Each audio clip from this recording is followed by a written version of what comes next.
Pues hola, buenos días. Soy Rocaya Navarro, soy doctora en Historia Contemporánea y actualmente pues me dedico a la docencia, básicamente en centros cívicos en la ciudad de Barcelona, pero también participo en las aulas universitarias para la gente mayor de la Universidad de Barcelona. Voy a hacer conferencias, seminarios o charlas donde me llamen, allí donde necesiten aclarar cuestiones tanto de geopolítica del mundo mundial o del mundo árabe, pues allí voy yo normalmente. Al final es que me he acabado dedicando a temas completamente diferentes a mi tesis doctoral, ¿no? Y es curioso, el otro día reflexionaba, es curioso porque aparte de trabajos puntuales que he hecho de la tesis doctoral, como el aniversario de los 100 años de la Sociedad de Naciones, un artículo concreto, una participación en una tabla, en una mesa de conversaciones, que sí un artículo para una universidad en México relacionada con el exilio republicano.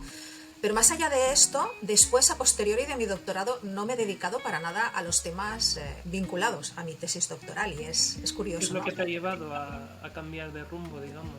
Pues no ha sido por, a ver, no ha sido por una decisión personal mía, sino que bueno, un poco lo que yo he ido viendo en el día a día de dar las clases, ¿no? Yo salí de la universidad con el concepto de las biografías, porque de hecho mi tesis doctoral es una biografía, y bueno, pues yo mi primer curso que di fue sobre biografías de personajes del siglo XX. O sea, era la excusa para poder explicar un poco los contextos históricos, ¿no? Y bueno, pues a partir de ahí se me fue engrescando más gente. Ya no he vuelto a repetir cursos de biografías, curiosamente, pero siempre que puedo aprovecho, ¿no? Porque para mí estos personajes claves de la historia son fundamentales porque también te ayudan a entender el contexto por el que transitan, ¿no? Y al final, pues es esto. Una cosa fue llevando a la otra y me fui dando cuenta de que además coincidieron los atentados en París, 2015. Yo ya llevaba pues eso, prácticamente llevaba un añito trabajando como docente y empecé a darme cuenta que había mucho desconocimiento, primero del mundo musulmán, del mundo árabe, de los países del Próximo Oriente, de la geopolítica de estos países básicamente, porque en mis cursos normalmente no suelo hablar de temas vinculados a la fe musulmana, a no ser de que alguien a título personal quiera saber más. Yo lo derivo a determinadas lecturas, pero no lo utilizo para hacer proselitismo. Pero ¿Cuál es sí el principal desconocimiento, crees, del la mundo árabe? geopolítica de cómo funciona el mundo árabe en general, porque está muy marcada por los prejuicios que todo el mundo tiene negativos, para más Inri, de lo que pasa en los países árabes, ¿no? Entonces, a medida que explicas la historia, primero, cómo se gestan estos países, de qué son consecuencia, la gente, empieza como a abrir la mente más y a decir, ostras, no teníamos ni idea de qué pasaba esto. Ah, claro, ahora entiendo por qué pasa esto. Entonces, abres una ventana de posibilidades y a mí eso me encanta. O sea, me doy por satisfecha cuando alguien a final de clase se me acerca y me dice, ostras, me has abierto la mente, ¿no? O sea, me doy por satisfecha. Si consigo que alguien aprenda alguna cosa nueva, pues como profesora eso para mí es fundamental. Y compensa, en cierta manera, el hecho de que no me haya podido dedicar al tema al cual me dediqué durante la tesis doctoral. Claro, la satisfacción, ¿no? de cambiar un poco el chip de las personas. ¿Cuál es la información o digamos, la reflexión que más sorprende a los alumnos o que más, digamos, más equivocados estaban en sus ideas preconcebidas? Pues el hecho de que Occidente es muy responsable de todo lo que pasa en el Próximo Oriente y en otras partes del mundo. Eh, Tendemos a creernos como europeos el centro del mundo, poseedores de la máxima o de la garantía de ser los civilizadores por antonomasia. Y cuando empiezas a ver las dinámicas de comportamiento de los estados europeos en la época imperialista, finales del siglo XIX, en algunos casos todo el siglo XIX, y empiezas a ver estas dinámicas, te das cuenta que realmente eran estados depredadores de territorio por intereses propios y los autóctonos no importaban para nada, ¿no? Entonces, esta reflexión cuando explicas la historia como era, realmente, porque no puedes explicar la historia contemporánea de los países árabes, no la puedes explicar desde una perspectiva a corto plazo. Tienes que irte, hundir las raíces más atrás para poder entender realmente el por qué la mayoría de los países árabes en el Próximo Oriente están como están, ¿no? Con este cacao. Yo siempre digo que el Próximo Oriente es como un vestido que te queda muy estrecho y a pesar de ello te lo pones y notas que las costuras se van a romper en cualquier momento. Esas costuras son las fronteras del Próximo Oriente, que no dejan de ser fronteras artificiales trazadas un domingo de aburrimiento por la tarde con una raíz por las potencias británicas, particularmente Gran Bretaña, ¿no? Y entonces, lógicamente, estas fronteras antinaturales han llevado a que en el transcurso de las décadas, esos nuevos estados que surgieron después de la Primera Guerra Mundial, pues oye, al final la gente se rebela porque piensan que el territorio no está delimitado en función de la etnia o en función de otros aspectos o de otros marcadores, sino que han sido trazadas a voluntad de otras personas que estaban allí que no conocían la realidad del territorio. Y todo esto pues empieza a abrir la mente, pero es un trabajo que cuesta mucho, hay que hacer mucha pedagogía. Claro, pero estamos, digamos, estos trazados no fronterizos, ¿cómo? Porque ya estamos hablando de unas fronteras que en algunos casos superan el siglo, ¿no? Uf, y tanto. ¿Cómo es que, de dónde les viene este poder a estas fronteras? Pues a ver, este poder viene por los acuerdos y por los tratados de paz a posteriori de la Primera Guerra Mundial. Piensa que durante la Primera Guerra Mundial, mientras se estaba combatiendo en Europa, había otro frente en el Próximo Oriente. Las tribus árabes de la Arabia Saudita se revoltaron contra los turcos, que los turcos decidieron entrar en la guerra de parte de los alemanes. Y entonces, juntamente con los británicos vieron, ya estaban establecidos, en Egipto tenían su protectorado y también tenían intereses en Irak. Pero piensa que hay un momento en que los británicos se dan cuenta del potencial que tienen estas tribus árabes. Y entonces, a través de una serie de compromisos informales, a través de la correspondencia que se establece entre el emir Hussein de la Meca y McMahon, un político británico, deciden juntar fuerzas y de alguna manera los británicos prometen a los árabes que una vez finalizada la guerra podrían tener un reino árabe unido con todos aquellos territorios de habla árabe, ¿vale? Al menos esa era la pretensión que tenían los árabes, porque en el imaginario de estas personas en el momento es, ostras, si echamos a los turcos, ayudamos a los británicos, ellos nos garantizarán que podremos tener con todos los territorios donde viven árabes y se habla el árabe, podremos tener un reino árabe unido. Aquello era el cuento de la lechera. Y por otro lado, los británicos utilizaron esa fuerza que necesitaban para poder expulsar a los turcos del territorio, pero no por altruismo, porque quisieran ayudar a los árabes, sino porque realmente lo que querían eran aquellas zonas de interés para ellos, poderlas tener despejadas, principalmente hacia la ruta de la ruta hacia la India, pero luego también porque en Persia se estaba explotando ya petróleo, y lógicamente ese petróleo desde Persia, el actual Irán, iba a pasar por Irak, y de allí pretensiones de que hubiera un gasoducto que llevara al Mediterráneo y de esta manera los británicos tener acceso al oro negro. Y por tanto, el poder de esas fronteras viene primero por esta intención británica y luego porque durante la guerra también se hicieron acuerdos secretos, los acuerdos de Sykes-Picot de 1916, entre Francia y Gran Bretaña acordaron repartirse los restos del Imperio Otomano, lo que quedara, en zonas de influencia y de control directa de Francia y Gran Bretaña. Eso en paralelo a las promesas hechas a los árabes. O sea, eran dos cosas completamente contradictorias. Y a partir de aquí, cuando se acaba la guerra, lógicamente, estos acuerdos secretos los árabes no tenían ni idea. Hasta que en un momento dado, el Lawrence de Arabia, el famoso Lawrence de Arabia, que no tiene tanta importancia real en la historia, lo que pasa es que la película lo ha mitificado mucho, pues él dudaba mucho en explicar o no la verdad a Faisal, que era el hijo de Hussein de la Meca, y al final le decide explicarle lo que pasa. Mira, hay estos acuerdos secretos y esto no os garantiza que vayáis a tener un reino árabe unido. Lógicamente Faisal se puso en marcha y lo primero que hizo fue, pues venga, a piñón fijo vamos hacia Damasco para ocupar Damasco. Claro, a pesar de eso, la sorpresa fue que cuando acaba la Primera Guerra Mundial, el territorio ya estaba decidido y repartido. Y ahí es cuando surgen los problemas ya a posteriori. El tratado de Sykes-Picot, este tratado secreto de Sykes-Picot, quedó, reafirmado con los tratados de paz de Sèvres de perdón, de 1921, el Tratado de Sèvres, vino a ratificar esos acuerdos de Sykes-Picot. Por lo cual, más allá de kilómetro arriba, kilómetro abajo, esas fronteras ya quedaron sentenciadas entre 1916 y 1921. Los árabes se tuvieron que conformar con diversos estados en los que a replegarse y bueno, compartir el espacio con los protectorados correspondientes. En el caso de Siria, protectorado francés; en el caso de Irak, protectorado británico, juntamente con Palestina. Después quedó la Transjordania, que era una nada, era un territorio, y si miráis el mapa de la actual Jordania, es un mapa con unas fronteras rectilíneas y era un territorio que estaba destinado a no se sabe qué, pero finalmente fue destinado a un emirato, el Emirato de la Transjordania, que se le dio como premio de consolación a uno de los hijos de Hussein de la Meca, porque Faisal, que estaba en Siria, tuvo que irse corriendo de allí porque los franceses lo echaron. Entonces se quedó en Irak y Abdalá, que estaba en Irak, fue colocado en Jordania, y así quedó más o menos repartido.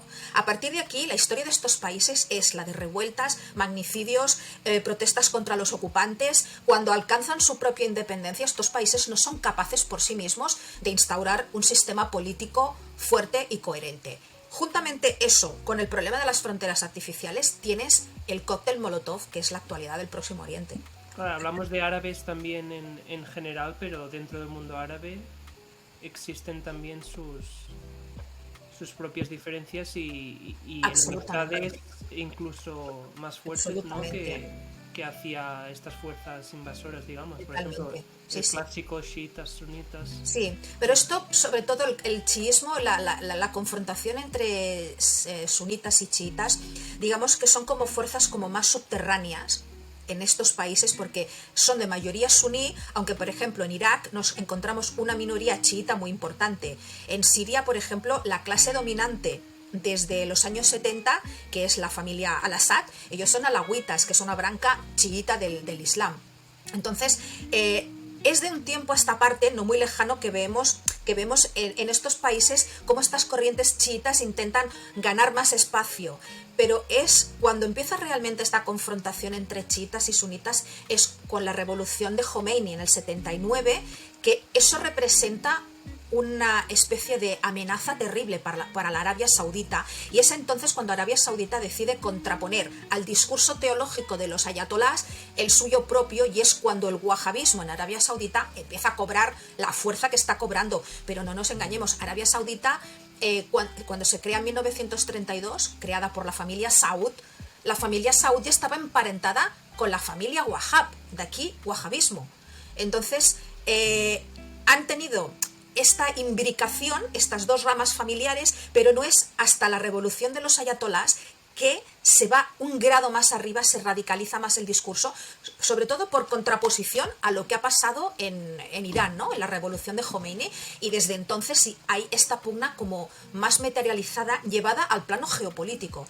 Son cuestiones no doctrinarias, es que realmente tampoco es una cuestión religiosa, sino es simplemente yo tengo más poder, pues yo tengo más, pues ahora yo tengo más, pues ahora yo voy más allá. Se trata de eso. Al repartimiento del poder, ¿no? Exactamente, y del territorio, porque en este caso el poder va ligado a cuánto territorio está bajo tu influencia, y en los últimos años vemos como Irán extiende su sombra aprovechando el conflicto que hubo de las primaveras árabes y el Estado Islámico en Irak y en Siria, ha aprovechado para meter mano en aquel territorio. En el Líbano, en el sur del Líbano, la milicia Hezbollah es una milicia chiita. Pues milicias de ese tipo Hezbollah, pero la marca blanca de Hezbollah, están ahora por todo Irak y parte de Siria. O sea que el movimiento va creciendo. Y luego tenemos los sufitas en el norte del Yemen, que también el Yemen eso es otro tema aparte. Y por tanto vemos como Arabia Saudita contempla todo este panorama con creciente preocupación, porque lógicamente se trata de una partida de ajedrez en el que es cuestión del jaque mate en cualquier momento. Por eso es, aparte de esa dinámica, las dinámicas que llevan cada uno de estos países, que es mucho más complejo que todo esto. Dentro de esta partida de ajedrez que dices, ¿qué papel juega estados como Israel, por ejemplo? Es fundamental. Ahora entramos en un tema en un tema clave. Israel en los últimos años ha hecho mucha gala del soft power, el poder blando a través de la diplomacia y, como no, a través del sistema Pegasus, no nos engañemos. Es un sistema de espionaje que Israel ha vendido a muchos estados y que estos estados que lo han comprado lo utilizan para espiar a militares, para espiar a políticos, a jefes de estado, pero también muchos estados lo utilizan para espiar a su propia población. Aparte de que Israel obtiene beneficios multimillonarios por la compra de este sistema de espionaje, esto le sirve a Israel también para dos elementos muy importantes, que es, por un lado, fortalecer sus relaciones diplomáticas con países que hasta el momento nada de nada, como pueden ser India y Azerbaiyán, que son dos países con los que últimamente ha fortalecido sus relaciones diplomáticas. Pero aparte, otro tema muy importante, que a mucha gente se le pasa desapercibido, que es el hecho de que la cuestión palestina pase a un segundo o tercer plano. Es decir, que la gente se olvide de lo que está sucediendo dentro de sus fronteras con el pueblo palestino. Y por tanto, la jugada le está saliendo bien, porque en los últimos años vemos como cada vez más países árabes están arropando al Estado de Israel, porque se prevé en el futuro una gran confrontación con Irán y toda su órbita de países alrededor, su influencia, y por tanto la jugada se define así, ¿no? Irán y el mundo persa, o los satélites que giran alrededor de ese mundo iraniano, y por otro lado Arabia Saudita y todos sus satélites y sus estados amigos, entre los cuales el Estado de Israel. Curiosamente, cuando he comenzado a hablarte de cómo se forman estos países árabes con las revueltas y la independencia de estos estados árabes, ninguno de estos estados árabes, cuando se creó el Estado de Israel, tenían en sus intenciones más lejanas tener relaciones diplomáticas con un estado al que consideraban invasor, colonizador, etcétera, etcétera.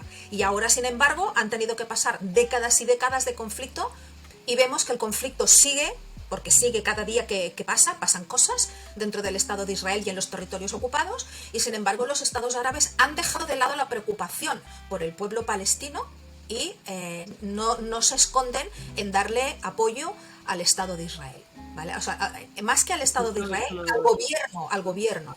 Egipto es uno de los países, digamos, que más se ha puesto del lado de Israel recientemente, ¿o? Mira, esta es una cuestión muy interesante, Mateo, porque Egipto, por ejemplo, cuando estaba Nasser en vida, era el primer adalid, el primer abanderado de la causa palestina, y era el primero que no le importaba enzarzarse en una guerra contra el Estado de Israel. De hecho, las 4 principales guerras que se hacen en el momento posterior de la creación del Estado de Israel, en buena parte los que llevan una buena carga militar, después de Jordania, es Egipto. Egipto tenía un ejército superpoderoso, y Nasser siempre se caracterizó por ser un defensor de los derechos del pueblo palestino. Pero ¿qué pasa con la última guerra que se hace, con la guerra del Yom Kippur, la del 74? En esta guerra, Egipto, ya en manos de Anwar al-Sadat, porque Nasser había muerto en el 70, Anwar al-Sadat lo que hace es participar en las conversaciones de paz promovidas por Estados Unidos. Kissinger era el gran diplomático de la época, llegó a juntar a Golda Meir y a Anwar al-Sadat en Camp David, y allí los estuvo reteniendo hasta que llegaron a unos acuerdos de paz. Y es a partir de este momento que se crea la paz entre los dos. A partir de este momento, del 74, 78, ya cuando llega Mubarak al gobierno, el gobierno egipcio siempre se ha mostrado colaborador con el Estado de Israel. De hecho, el Estado de Israel está muy infiltrado por los sistemas de inteligencia del Mossad. Es el primero que, cuando ha habido que cerrar el paso de Rafah, que conecta la franja de Gaza con Egipto, la ha cerrado sin ninguna contemplación por la gente. Pero en cambio vemos, en la población egipcia es toda otra historia. El pueblo egipcio está súper unido, o sea, a full, in love con el pueblo palestino, pero otra cosa son los dirigentes, y como los que tienen poder... ¿Hasta qué punto este acercamiento también...? Claro, este acercamiento cada vez es a través de las élites militares, las élites políticas, pero otra cosa, si tú vas por la calle y le preguntas a la gente de a pie, si se encuentran seguros de que lo que van a decir no les pone en peligro, siempre te van a decir que para ellos lo más importante es el pueblo palestino, y que lo que está haciendo su gobierno, sus respectivos políticos, pues no va a ningún lado. El pueblo considera que se han vendido. ¿Cuál es la solución a este conflicto? ¿Al de Palestina te refieres? Uf, ahora mismo no hay solución posible. La única solución es que, lo primero de todo es que el Estado de Israel tiene que reflexionar sobre qué quiere ser. ¿Quiere ser un Estado democrático? Una democracia, a ver, sobre el papel se considera una democracia, pero luego en las formas no lo son. Entonces, en el futuro, si quieren ser un Estado democrático, lo primero que tienen que hacer es admitir que hay una demografía palestina, hay un pueblo palestino, que están en los territorios ocupados que ellos están ocupando y que a fuerza de cada vez construir más colonias, pues la posibilidad de que se pueda crear un Estado palestino es imposible, porque el territorio que queda en Cisjordania cada vez son más islas de territorio palestino rodeadas de colonias judías. Por tanto, no se puede crear un Estado porque no hay una continuidad territorial. Y a la larga, eso lo que comportará será que estas personas tengan que ser admitidas como ciudadanos israelíes. Entonces, si Israel decide que quiere ser un Estado democrático, lo que tiene que hacer es, esa población palestina tiene que tener la ciudadanía israeliana y tener los mismos derechos que los ciudadanos israelíes, las mismas representaciones políticas o el mismo derecho a tener representación política en la Knesset, que es el Parlamento Israel. Actualmente hay partidos árabes en la Knesset, el problema es que son minoritarios y juntamente con la izquierda israelí, que se ha deshecho completamente, o sea, ni está ni se la espera la izquierda israelí, pues imagínate cuál es el panorama político. El problema es que Israel, o los líderes sionistas, más que el pueblo de Israel, los líderes sionistas no están contentos todavía con las fronteras que tienen, porque ellos aspiran al Eretz Israel, que es el gran Israel, para lo cual necesitan todavía hacerse con el sur del Líbano, los altos del Golán, que es parte de Siria, una parte de Jordania, todo el Negev, la península del Sinaí, el Negev ya lo tienen, perdón, la península del Sinaí, y todo eso comportará, si quieren llegar a ese objetivo, lo que comporta es tener más enfrentamientos, porque dudo mucho que por muy buenas relaciones diplomáticas que tengan con estos países, ninguno de estos países va a ceder su territorio, eso está clarísimo. Entonces, pues bueno, digamos que el Estado de Israel se encuentra con ese trilema, por una parte, ser democrático, por una parte, ser absolutamente judío, porque en su hoja de ruta, el Estado sionista lo que quiere es que sea un Estado puramente judío, en el que solamente vivan judíos. ¿Qué haces con las personas que no son judías? Porque en los árabes que hay en Palestina son árabes cristianos, árabes musulmanes, pero también hay maronitas, también hay cristianos ortodoxos, católicos, arameos, armenios. ¿Qué haces con toda esta gente? Esta es la clave, ¿no? Y entonces la cuestión es que el Estado de Israel tendrá que decidir realmente qué quiere ser. Un Estado palestino ahora, o sea, actualmente, en la situación en cómo está el territorio, no es viable de ninguna de las maneras. Y tampoco porque no veo a los políticos palestinos actuales con una voluntad clara de crear, no ya un Estado, porque territorialmente no lo pueden hacer, pero unas estructuras de gobierno estables para su pueblo. O sea, para mí, la Autoridad Nacional Palestina tendría que desaparecer y que se creara una estructura nacional, una estructura de Estado jerárquica, como tú quieras, pero otra estructura completamente diferente y nueva, porque actualmente hay mucha corrupción, está muy imbricada y la gente, los palestinos de a pie, cada día están más desesperados y más desanimados. Sí, la verdad es que es un tema muy, muy interesante, y muy complejo también. Sí. Aunque siempre que hablo contigo sobre este tema me parece que tienes una visión bastante ecuánime en ese sentido, que a veces sí. es difícil no posicionarse o digamos ofrecer una visión más. Claro, la opinión que yo te doy es la opinión que te doy como historiadora, y además como conocedora del conflicto. Piensa que este conflicto, desde que me he dedicado a la docencia, no hay año en que no me pidan que dé un curso sobre este tema, porque es un tema que la gente se pregunta, bueno, ¿y qué pasa allí? ¿Qué está pasando? Claro, te tienes que remontar a finales del siglo XIX para explicar por qué llegan tantos judíos a aquel territorio que era Palestina y qué pasaba allí, ¿no? ¿Convivían bien? Todo esto lo tienes que explicar para poder contextualizar mejor la actualidad. Yo siempre digo a mis alumnos, antes de etiquetar las cuestiones o hacer lecturas maniqueas de un conflicto en que unos son muy buenos y otros son muy malos, lo más importante sobre todo es acudir a la historia, que es la que nos da respuestas, al fin y al cabo. España tradicionalmente me da la sensación que siempre un poco se ha posicionado en favor de los intereses árabes, en este caso de Palestina. ¿Estás de acuerdo con esa afirmación y a qué se debe? Bueno, es sí y no, sí y no. Eh, Dependiendo del color político que esté, ¿vale? Normalmente los partidos de izquierdas tienen tendencia a solidarizarse con el pueblo palestino.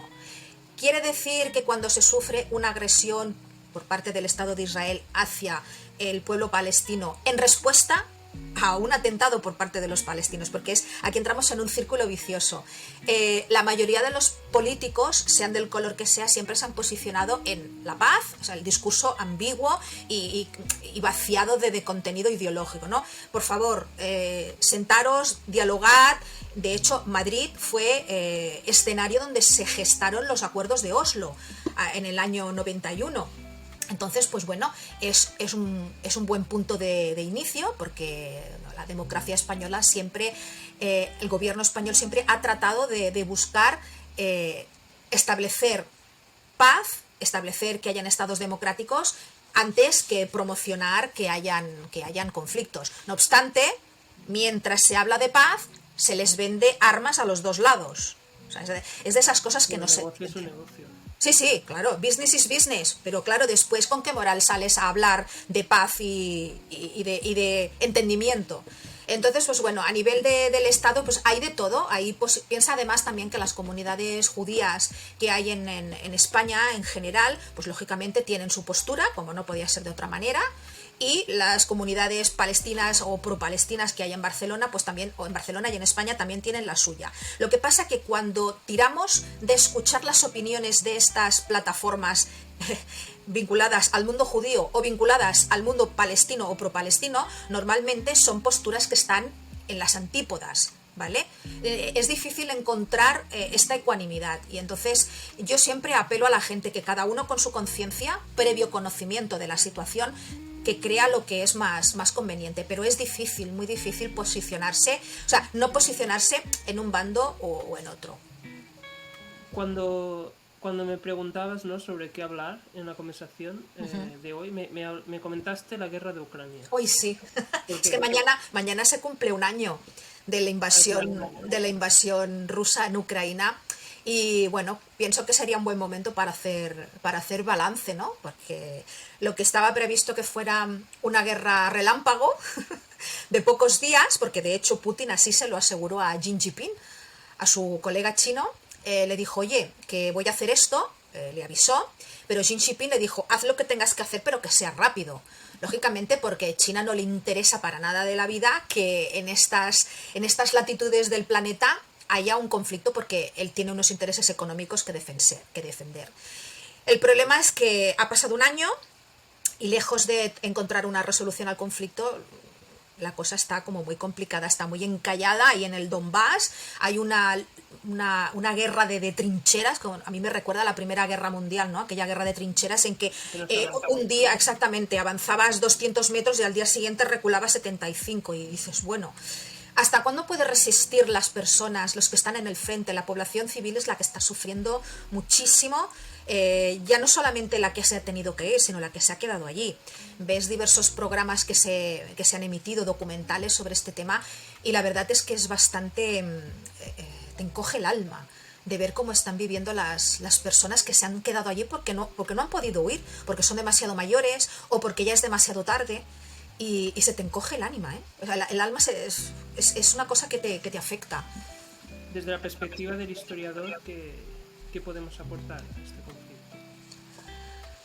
A ver, desde la perspectiva del historiador lo que podemos aportar es que esto se podría haber evitado hace ya muchos años, porque este conflicto, esta invasión no es fruto de que un día Putin se levanta de la cama y dice voy a invadir Ucrania. No.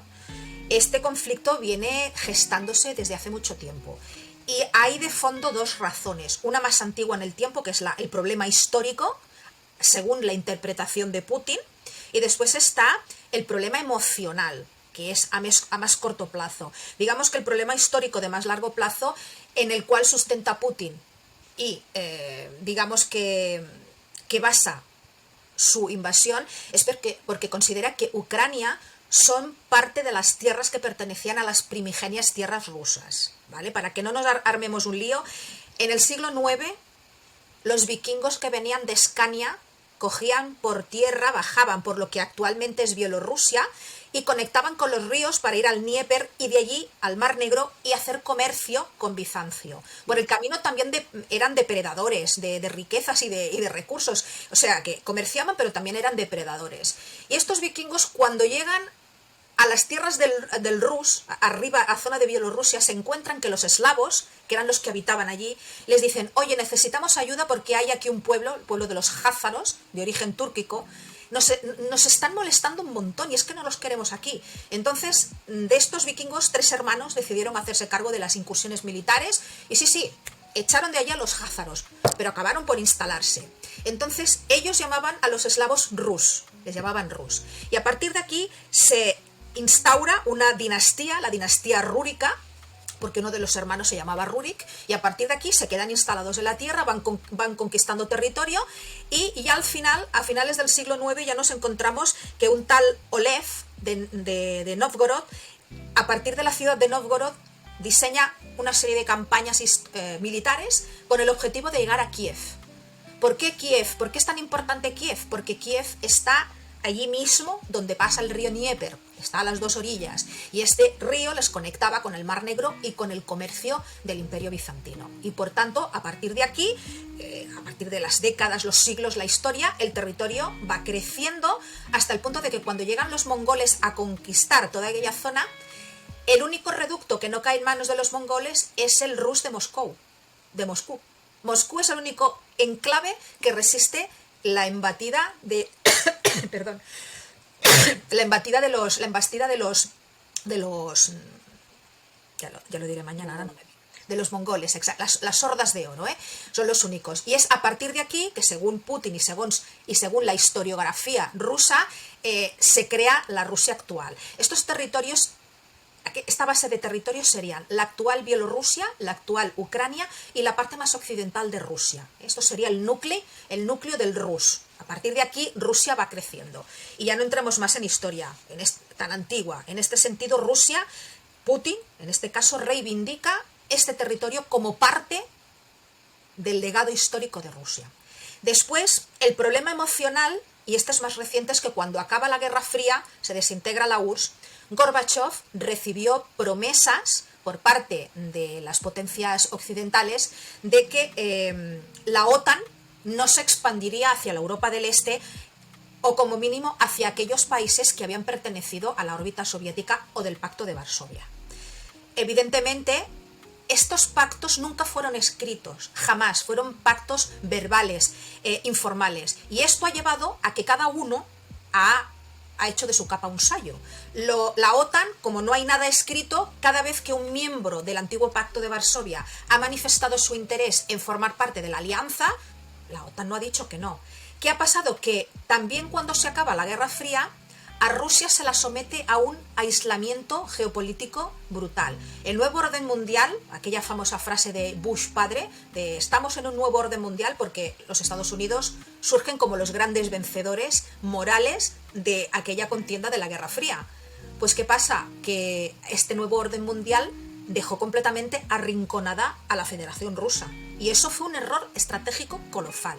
No tendría que haber sido así. De esta manera, Putin, que entonces era un miembro del KGB que había servido en la Alemania Oriental, cuando regresa a Moscú, este personaje está completamente resentido con el mundo occidental.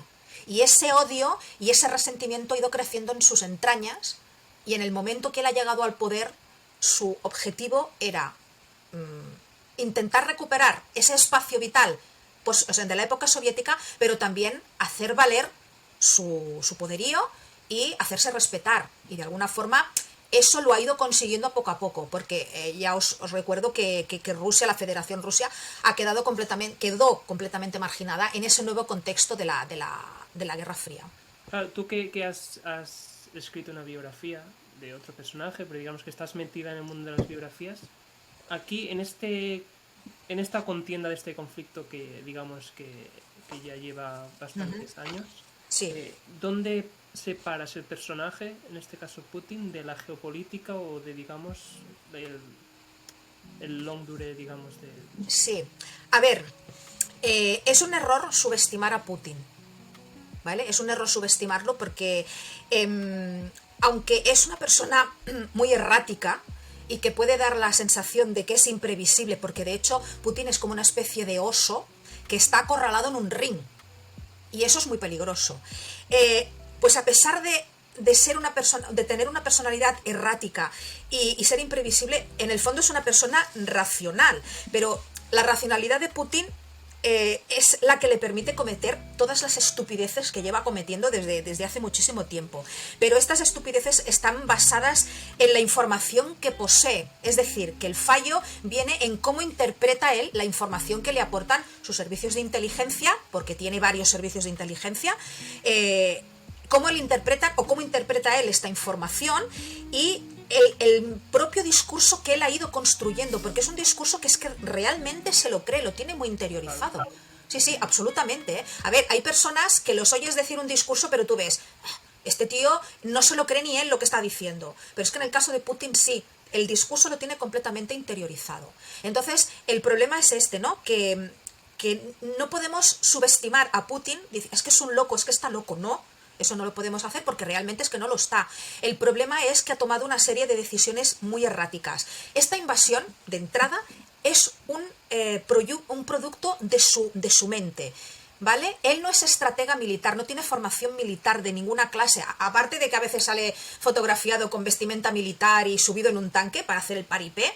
Más allá de eso, es que Putin no tiene experiencia militar para grandes campañas militares. Una cosa es que tú seas miembro del KGB y en eso es experto en estas redes de... ahora no me sale la palabra en castellano, la consorcia, esto de estar... No me sale la palabra, bueno, lo que implica el espionaje, estas redes de espionaje a muchas bandas, a muchos... con muchos... Sí, exacto, la conspiración es excelente en este tema, se le da muy bien, pero también es una persona muy hermética. No ha permitido que nadie de su entorno, ni siquiera los más próximos, conocieran sus verdaderas intenciones. Y de hecho, el Estado Mayor Militar no conoció la invasión hasta pocos días antes. Y el diseño de la operación de invasión de Ucrania la diseñó él, una persona que no es militar. Entonces, ¿qué pasa? Que cuando los militares, los altos oficiales y los de más graduación empezaron a ver por dónde iba el tema, se pusieron las manos en la cabeza, es decir, ¿pero qué está haciendo este hombre? Si quieres conquistar Ucrania, lo primero que tienes que hacer es una campaña ofensiva a saco para poder controlar todo el territorio, no como lo proyectó Putin. Porque él estaba completamente convencido de que lanzando 4 paracaidistas por ahí, irían a por Zelensky y se lo llevarían. Porque realmente es que se lo creía. Y ese es el gran problema. Putin, más allá del personaje que vemos públicamente, es que realmente es tal cual lo vemos. El problema es que su yo más interno, más profundo, ni siquiera los que están a su lado lo conocen. ¿Cómo crees que va a acabar este conflicto?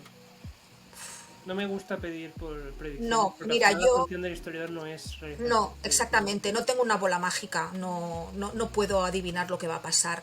Lo único que sí puedo decir es que el futuro, o sea, el conflicto va para, por lo menos para lo que queda de 2023, no creo que haya una solución a corto plazo. Lo que sí que es cierto, y que estos días iba leyendo en un artículo, que un especialista en temas de Rusia decía que el régimen de Putin está muerto, pero que la gran incógnita es lo que vendrá después. Y no es porque Putin esté enfermo o haya de morir. Este autor, vamos, rechaza estas hipótesis, estos rumores de que Putin está enfermo. Esto dice que para él no tiene la más mínima credibilidad. Entonces, este autor dice que Putin, para él en sí mismo, ya es un arma de guerra, porque ha sido él el que decidió esta estrategia tan desastrosa y que ha sido la peor arma que se podía utilizar en este conflicto. Además, también ha tomado una serie de decisiones bastante equivocadas, como quitar al jefe mayor de los militares y sustituirlo por Gerasimov, que es el jefe del Estado Mayor. A ver, Gerasimov cuenta con toda su confianza y además Gerasimov es un hombre que tiene una visión a muy largo plazo de lo que debe ser el proyecto de la doctrina rusa, que es hacerse respetar en el mundo y sobre todo recuperar todo ese espacio vital soviético, para lo cual los métodos de guerra convencional para este tal Gerasimov ya no son válidos, porque para él todo lo que son tácticas militares han quedado sobrepasadas por este, digamos, poder blando, que hay que combinarlo con el poder duro para conformar lo que son, ahora se llaman guerras híbridas, ¿no? Y realmente sobre el terreno pues vemos bastantes aspectos de esta guerra híbrida en el desarrollo de la evolución de lo que está pasando en Ucrania y en el Donbass, más concretamente. Entonces Gerasimov tiene muy claro de que tiene que dejar de lado el planteamiento de una guerra sobre el terreno de tipo convencional, tiene que ir a por otro tipo de estrategias y combinarlas. Ahí está la clave de todo. Podríamos estar hablando horas y horas. Pues sí. Geopolítica. Pues sí. Conflicto. Sí, porque es este que es el que acapara la atención mediática, pero es que hay un montón de conflictos de los que no tenemos noticias. Y la geografía juega un papel muy importante. ¿Y la absolutamente, absolutamente. Estoy totalmente de acuerdo. Yo siempre digo, Heródoto, el padre de la historia, siempre decía que el Nilo es un don de Egipto, dando a entender que realmente, si no fuera por el río Nilo, la vida en Egipto no sería posible y no se hubiera podido articular. Y en ese sentido, a mis alumnos yo siempre les explico, antes de entrarnos en un conflicto, me gusta hacer una aproximación geográfica del territorio. Porque de hecho, cuando hablamos de geopolítica, hablamos de qué política se desarrolla en qué territorio. Y para eso, la orografía, los ríos, el clima, las fronteras, todo eso es fundamental. Y todos los estados tienen que tener en cuenta estas variables de sus vecinos para poder hacer un buen diseño geopolítico. Y para mí es fundamental. Coger un mapa, te explica tantas cosas, un mapa. Tantas. Lo que pasa es que también un mapa te puede engañar y hay que tener cuidado. Un mapa al final lo diseña... Exacto. Por las personas. Un mapa te puede engañar. Hay un autor muy bueno, el Robert Kaplan, que habla de la venganza de la geografía. Es un libro muy interesante y la verdad que habla sobre esto, ¿no? De cómo la geografía condiciona muchísimo el desarrollo de ciertos episodios históricos. Sí. Pues para acabar ya, siempre me gusta preguntarles a los invitados si tuvieran que dar a un consejo a una persona que está a punto de empezar o que ya ha empezado sus estudios en historia en la universidad, ¿qué consejos le darías? Yo, lo que me ha servido a mí es la pasión por lo que hago. Sentirte apasionada por el oficio de historiadora y el de docente. En mi caso, porque el de docente. Además, empezaste la carrera ya en edad avanzada, digamos. Sí, yo empecé la carrera con 38 años, exacto. Me doctoré con 47 y aquí estoy, no al pie del cañón. La pasión, sentirte que te apasiona lo que haces, muchísimo. O sea, para mí es fundamental que te apasione, que te guste y que escojas la especialidad que escojas, que lo hagas, en este caso, con el corazón. No porque vayas a ganar más dinero. Ese es el consejo que yo siempre le doy, no solamente a los que vayan a estudiar historia, sino a cualquier persona que quiera iniciar un estudio. Que lo que hagas, que te guste, que te apasione, que seas capaz de pasar toda tu vida vinculada a eso, sin que te pese. Pues muchas gracias. De nada, a ti, Mateo, por invitarme. ¿Quieres añadir alguna cosa? No, es simplemente eso, que antes de juzgar los acontecimientos, que primero nos informemos, que nos formemos una opinión, además información contrastada y diversificada, no aquello que quieres oír, sino también aquello que no te gusta, y contrastarlo, y a partir de ahí genérate tú tu propia opinión. Que no nos dejemos manipular, que nos manipulan demasiado. Pues ahí queda. Ahí queda. Gracias, Mateo. Gracias a ti.